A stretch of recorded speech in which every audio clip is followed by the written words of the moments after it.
बढ़ोतरी नहीं की गई। अब ऐसे दूसरा निर्णय भी किसानों के लिए ही है और ये उत्तर प्रदेश और उत्तराखंड इससे जुड़ा हुआ है।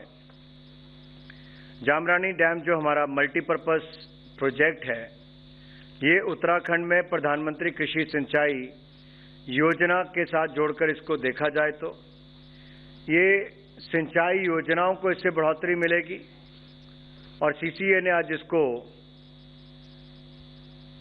PMKSY प्रधानमंत्री कृषि सिंचाई योजना के एक्सीलरेटेड इरिगेशन बेनिफिट प्रोग्राम के अंतर्गत सम्मिलित करने का निर्णय किया है। इसका सबसे बड़ा लाभ होगा कि कृषि योग्य भूमि जो है उसको सिंचाई योजना से जोड़ने का एक बहुत बड़ा बल मिलने वाला है और सुनिश्चित ये भी करेंगे कि सिंचाई योजना के माध्यम से हमारी लगभग 57,065 हेक्टेयर भूमि सिंचाई सुविधा प्राप्त हो जाएगी और इससे इस योजना से लगभग 14 मेगावाट बिजली उत्पन्न होगी, तैयार की जाएगी और उत्तराखंड के हल्द्वानी शहर वो उसके नज़दीक के क्षेत्र के लगभग 43 मिलियन क्यूबिक मीटर पीने का पानी भी इससे मिलने वाला है। इस प्रोजेक्ट का निर्माण कार्य आगामी 5 वर्षों में पूरा कर लिया जाएगा। देखिए, इसके 3 लाभ हो रहे हैं।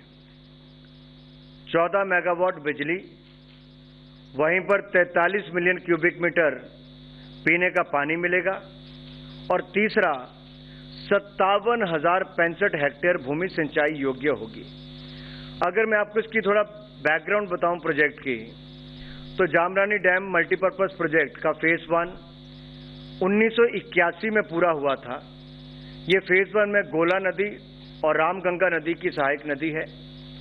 इस पर बैराज और कैनाल सिस्टम पूरा किया गया था और फेज 2 में इसमें अब गोला नदी पर जामरानी विलेज के निकट एक कॉन्क्रीट ग्रेविटी डैम बनाने का निर्णय लिया गया है। इससे उत्तराखंड और उत्तर प्रदेश को लाभ मिलने वाला है। ये जो 57,065 हेक्टेयर भूमि है, ये उत्तराखंड और उत्तर प्रदेश के किसानों को इसका लाभ मिलेगा। और जैसा आपको पता है कि पहाड़ी राज्यों में जो हमारे नॉर्थ ईस्ट हैं या जम्मू कश्मीर, हिमाचल प्रदेश, उत्तराखंड, इनमें 90% की सहायता केंद्र सरकार देती है। इस प्रोजेक्ट पर कुल मिलाकर 2,584 करोड़ रुपया खर्च होगा।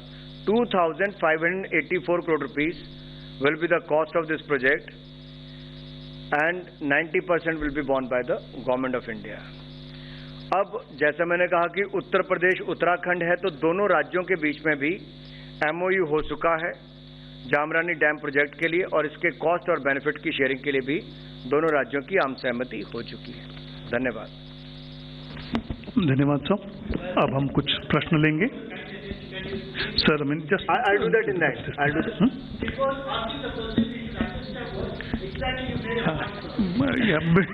Briefly. Yes. I think point well taken. Point taken. Point well taken. Let me say this, that the Government of India today decided under its nutrient-based policy that the subsidy for the Rabi season from 1st October 2023 till 31st March 2024 will be like this. For the nitrogen, it will be 47.02 rupees per bag per kilo, and the phosphorus will be 20.82 rupees per kilo, and potash subsidy will be 2.38 rupees per kilo, and the sulfur subsidy will be